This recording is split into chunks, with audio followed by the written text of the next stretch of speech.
تصفحت هذا الصباح كتاب صدر حديثا يضاف إلى مئات أو بالأحرى آلاف الكتب والمجلدات والأبحاث والدراسات التي كتبت عن القضية الفلسطينية. الكتاب هو عبارة عن طروحات ووجهات نظر ومساهمات مكتوبة لمحللين سياسيين وباحثين فلسطينيين وإسرائيليين، منهم من شارك في مفاوضات السلام وما زالوا يؤمنون إيمانا قاطعا أنه بالإمكان حل القضية الفلسطينية أو الصراع الإسرائيلي الفلسطيني بحل ما يسمى بالدولتين. وهذا ما يتحدث عنه الكتاب، حل الدولتين بحدود واضحة ومتفق عليها، وهذا إن تحقق بالتأكيد سيحطم الجمود الحالي في عملية السلام أو ما تبقى من عملية السلام. ساهم في إصدار الكتاب مجموعة من السياسيين من اليهود والفلسطينيين، منهم الدكتورة هبة الحسيني المحامية السابقة أو المحامية السابقة لوفد عملية السلام الفلسطينية الإسرائيلية، الدكتور يوسي بيلين وزير العدل الإسرائيلي الأسبق، العميد الجنرال المتقاعد شلومو بروم زميل أول في معهد دراسات الأمن القومي، البروفيسور عمر الدجاني عضو سابق في منظمة التحرير الفلسطينية ويعمل حاليا أستاذ للقانون في إحدى جامعات ساكرامنتو في كاليفورنيا، الدكتور مصطفى الأستاذ هو الرئيس السابق لبرنامج حقوق الإنسان والقانون الدولي في القدس، إسحاق جال خبير في شؤون الشرق الأوسط وباحث سابق في العلاقات الاقتصادية الإسرائيلية الفلسطينية، البروفيسور مردخاي كريمنتس أستاذ فخري في الجامعة العبرية، العميد الجنرال إسرائيل أورون يعمل في الجيش الإسرائيلي، وهي نائبة أعتقد مجلس الأمن القومي وعضو نشط في مبادرة جنيف منذ بدايتها. وضيفي اليوم الدكتور البروفيسور صليبة سرسار أستاذ العلوم السياسية في جامعة مونت ماوث في نيوجيرسي. العديد طبعا من الكتاب والمؤلفين. الدكتور ضيفي صليبة هو باحث ومؤلف وناشر، له العديد من الكتب والمؤلفات المتعلقة بالصراع العربي الإسرائيلي. هو من مواليد القدس، ولد وترعرع في شوارع القدس وفي مدينة القدس تحديدا، وجاء إلى الولايات المتحدة لمتابعة دراساته العليا. ضيفي هو المدير التنفيذي لمعهد القدس للسلام البروفيسور الدكتور صليبة صرصار. أهلا وسهلا دكتور. شكرا جزيلا. Professor Saliba, I would like to warmly welcome you to our show. I like to extend my sincere thanks and appreciation to you for accepting my invitation to talk for our audience around the world. Thank you very much for your kind invitation. I'm very happy to be with you and share ideas about bringing peace to the Middle East, especially to the Holy Land, to the land of Israel and Palestine. Yes, absolutely. This concept that you were part of maybe editing this book has been around the concept for a long period of time. I mean, what exactly Confederation as it's related to the Palestinian and the Israelis? Let me first define just in short form what a confederation is. It is basically a joint governmental arrangement or authority structure with processes and procedures established by two independent sovereign states to facilitate cooperation and coordination between them in practical and technical areas. And in the case of Israel-Palestine, what is suggested is that we'll have the state of Israel, which has existed since 1948, and we will have the creation and the recognition of an independent sovereign state of Palestine living alongside each other, but instead of having just a two-state solution, which is important, and that's the ultimate goal, is to have cooperation and coordination between these two states. This cooperation and coordination will deal with a variety of matters, dealing with the issue of borders, territorial integrity, security, refugees and residents, Jerusalem with the capital of two states, what is referred to as Yerushalayim in Hebrew and Al-Quds in Arabic, the legal system, the economic cooperation, and joint authorities that will tie both states together. Okay. And that's where the beauty of this comes in. So the two states are living side by side, but this confederation enables them to cooperate and to coordinate on important matters that are relevant to both states. Great. Could you, Dr. Saliba, give us more maybe detail to elaborate a little bit briefly what this plan cover or what it entails? Or should I ask, is this two-state solution approved by the United States of America?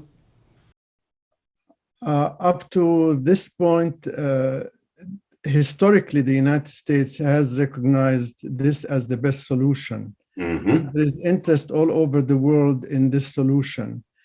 But facts on the ground in Israel, Palestine are changing on a daily basis.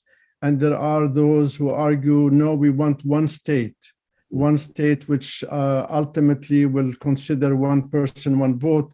But that's not acceptable to a huge number of Israelis, and many among the Palestinians would voice it only to make the point that if the two-state does not come about, then they are in favor of a one state. What we suggested in this book, the Holy Land Confederation, and there is no accident that we use the word Holy Land as opposed to Israel, Palestine, because this is the land of all who live there. The Holy Land Confederation is a way to facilitate the coming forth of the two-state solution.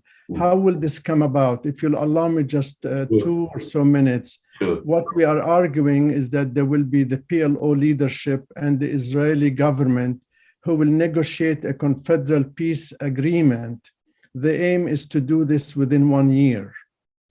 An agreement is then reached on the future borders of the two states and other issues, and on a future confederation. Upon signing the agreement, Israel will recognize the Palestinian state as an independent sovereign state. From that moment on, all contacts will be between the Palestinian state government and the Israeli government. Both the governments of Palestine and of Israel will make preparations for the full implementation of the agreement. And this will be during the next 30 months. So there will be a preparatory period of 30 months, 2.5 years, very important. So it is started already? Or No. These are all ideas that will be put forward to the two governments to consider. And once they agree, then they have their negotiators take this upon themselves. So none of this is done. These are only concepts and ideas presented by the group of people you mentioned earlier. The reason, maybe Dr. Saliba, the reason I ask about the position of the United States of America, the superpower, it seems, Professor Saliba, that the U.S. policy all along regarding this particular issue has never been clear. It contradicts itself most, if not all the time. And in the Arab world, especially in Palestine and Palestinian territory, people believe that if the United States of America wanted to foster a lasting peace in Palestine, peace ultimately will be established. My question to you, and I repeat that, is what makes you believe that the two-state solution will be realized after approval of the United States government? I am hopeful, but also realistic. I believe we do not have a choice. If we keep the status quo as is, the status quo meaning there is no war, no peace, but there is violence and expansion of settlements and so on, it will continue to cause conditions to deteriorate. And then there is no knowledge of what might become. It becomes worse and worse, and it is terrible for the people. The people cannot keep living in fear and uncertainty. So in short answer to your question, we really do not have a choice. If the choice is a one-state solution, which is becoming more and more the case, but then a one-state is not what we ideally call one state. Like in the United States, we have one government, one state, and I know we have a federal system. But in Israel-Palestine, if this is continued to go the way it is, the people get stranded because on one hand they live in fear, on the other hand they live in certainty and under occupation. And so how do you resolve this? If you argue for a one state, will that state be fair and just? I don't believe it will. A two-state will be best because it will enable the Palestinians to have their rightness and justice for self-determination and independence in their own state, and it will enable the Zionist vision for an independent Jewish state of Israel. When we put them next to each other, they can coexist and live separately, but we are arguing it will be to their best advantage for them to cooperate and coordinate with each other. So we are not asking for divorce. We are really asking for cohabitation of both communities, of both national communities. And that's where the beauty of the Confederation comes in. I am not sure, Dr. Saliba, if you guys in this particular concept or plan, this two-state solution, are you doing anything about the issue of residency for the resident of Jerusalem? I mean, Jerusalem people have been living in Jerusalem just like yourself for ages, yet they are holding something like green card to equal the U.S. green card here. How you can address this particular issue, or has it been addressed in this concept? Well, what is anticipated or expected is that there will be West Jerusalem, Jerusalem as a capital of Israel, and East Jerusalem for Al-Quds for the Palestinian state. The old city of Jerusalem, which has the holiest sites for the Jewish, Christian, and Muslim faiths, will be more of an open city that will be open and become available to everybody. So the residents of Jerusalem who are Palestinian will be Palestinian citizens, and those in Israel, as is the case now, will be Israeli citizens. And the issue of Sheikh Jarrah, which was so popular a couple of years or maybe 3 years ago. Still is very important flashpoint, yes. But it will continue to be the same maybe forever. Well, there are several sites in Jerusalem that are flashpoints of disagreements between Palestinians and Israeli Jews and so on. The issue is, which you kindly asked, which has to do with residency and so on. These issues will be resolved once you have two states. Now it is more in limbo. Palestinians have residency there, but they do not have full citizenship. Some of them do over the years. Some of them have applied for Israeli citizenship and have secured it. But life in general is not easy these days, as it has been for the last several decades. To move us forward, what is suggested in this plan is that we need to start negotiating. The longer we wait, the extremes will win. I strongly hold that Palestinians and Israelis or Jewish Israelis are neighbors forever. They should not kid themselves. They are neighbors forever. To assume that, oh, they are behind the wall and we don't see them and we don't hear them, let security take care of them, is not the solution. How do we convince both sides to sit together and say, enough is enough. We've had this for over 140 years. We want to conclude it. We have a moral imperative, a moral obligation to help generate a solution that will be satisfactory to both sides. It might not satisfy everything, but at the same time, it will help future generations.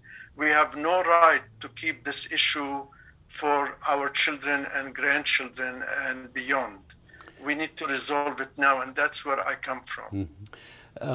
It seems to me that you guys, especially you, are keeping the hope alive. It's truly great opportunity. I look at it, and more people who are objective in their thinking. If the will is there, if the Israelis and the Palestinian will is there, I think peace will be ultimately realized. You know that the majority of the Gulf state leaders are getting closer to the Israel. Some signed peace treaties and other normalized their relation with the state of Israel. How these positive steps taking would maybe help what you are hoping to accomplish? Over the years, since 2002, there has been the Arab Peace Initiative. And this has few iterations to it. But basically, there is a commitment that if Israel were to withdraw from territories that were occupied in 1967 and honor the international agreements, then there will be normalization of relations.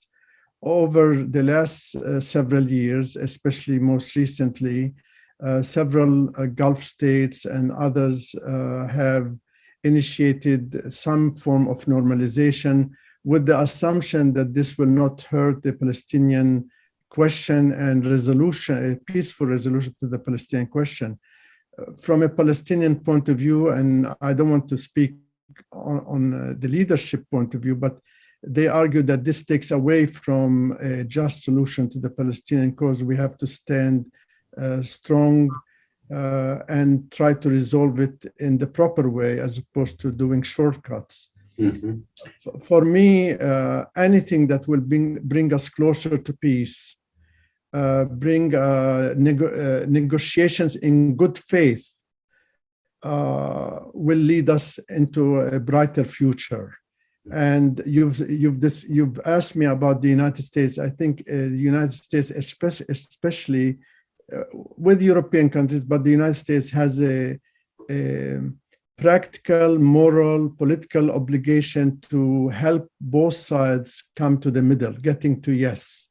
But there is a need for education. Mm-hmm. A lot hinges on educating and making Americans, including members of Congress and other agencies, become more aware of the reality that there is Israel there, but there is also a Palestinian national community.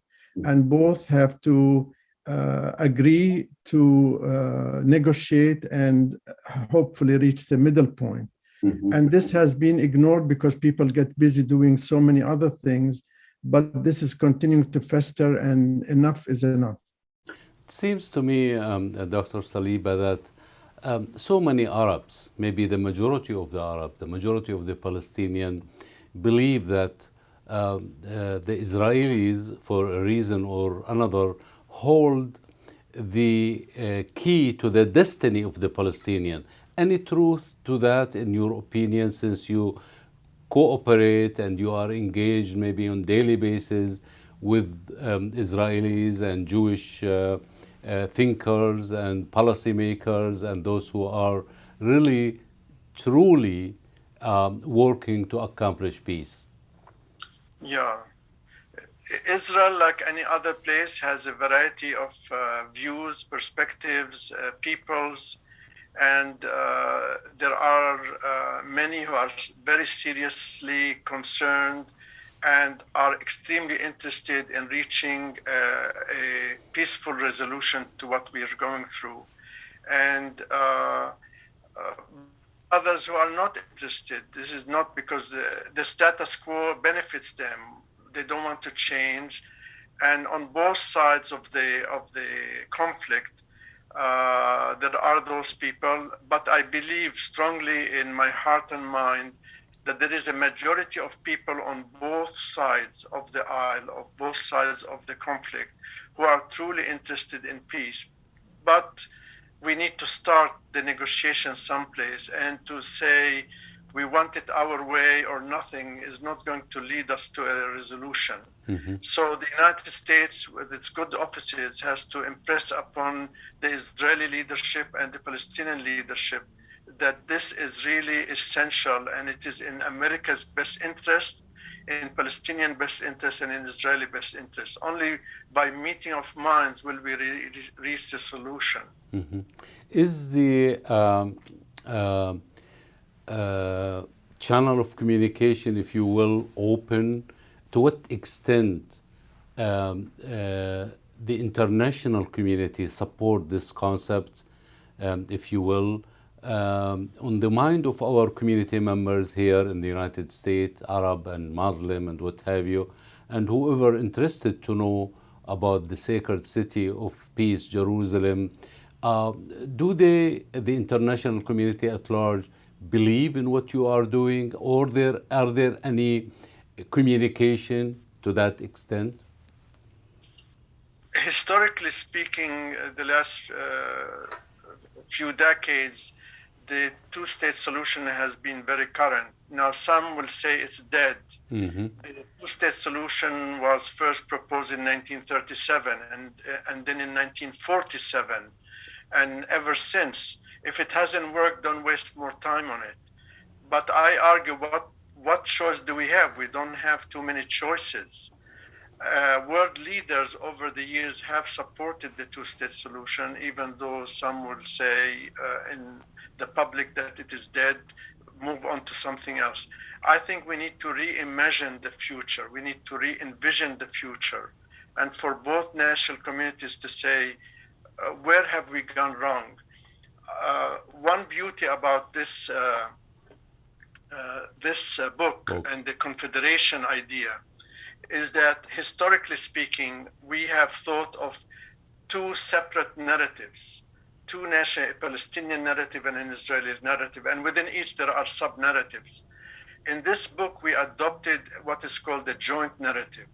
We say we have differences, yes, we respect each other, yes, but we can come up with a way to think of our experience in a shared way. And we wrote 20 pages on how to do this in terms of going through the history. And what I'm getting at is that we have more in common than is different. Why wait till the hereafter to decide that we are similar and we shouldn't fight each other? We need to really do it now. We shouldn't wait till the day of judgment. Enough is enough, as I've mentioned before. حدثني قليلا، أنا بعرف أنه وقتك محصور جدا وعندك محاضرة بعد قليل، لكن حاب أعرف عن قضية رعاية الأراضي المقدسة. هل هي داخلة في هذا المشروع أم لا؟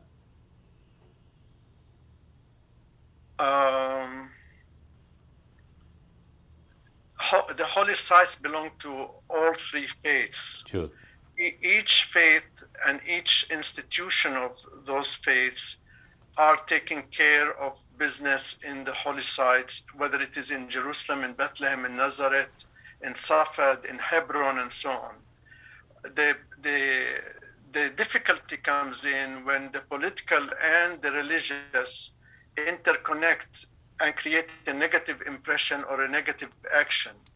And so the religious leaders on all sides have to be careful and have to be aware and shepherd their population, their faithful, in a way that will favor peace, which is really the true meaning of faith, as opposed to war and violence and so on.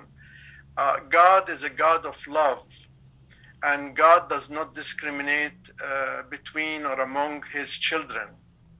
And the Palestinians and Israelis, whether they happen to be Christian, Muslim, or Jewish, have to really feel and embrace this very simple concept. God does not discriminate, and God is not exclusive. God is inclusive. And so the Holy City, as a metaphor for all of Palestine, as a metaphor for the world, is humanity's gift. And it ought to be shared, it ought to be cherished by all these faith traditions and people in general.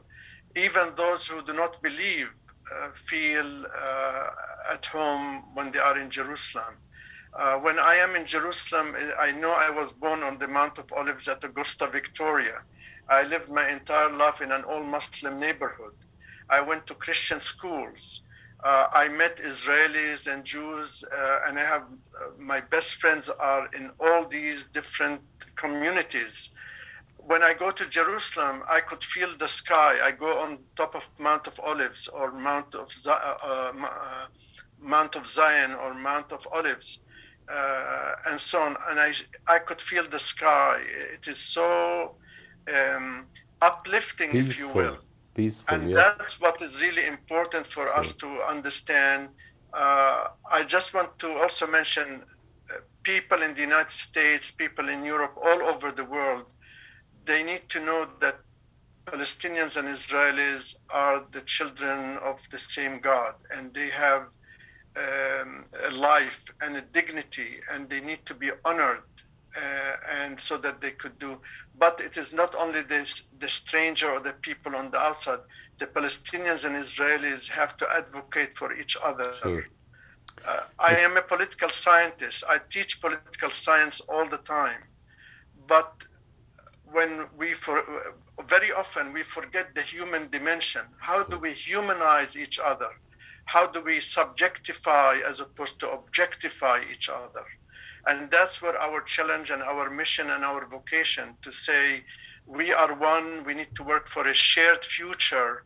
And our shared future is found in negotiation in good faith, is found in embracing each other and living alongside each other in peace, security, and prosperity.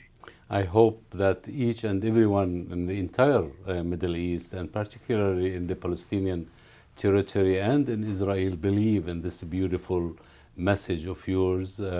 I hope that you, with this enthusiasm, working very hard along with others for peace and security in the area, will keep our hope high all the time, and we will continue the conversation with you. I would like to thank you very much for being with us and giving us this beautiful information. Thanks, Dr.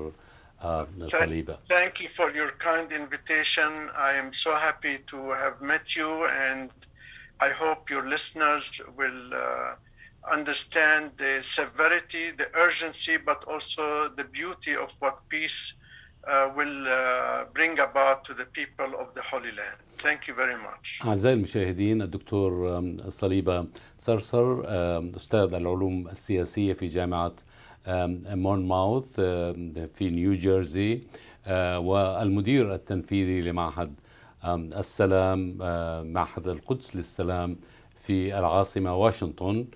شكرا جزيلا لك على هذه المعلومات، وحتى نلتقي معكم في الأسبوع القادم، لكم مني ومن أسرة البرنامج أجمل تحية، والسلام عليكم.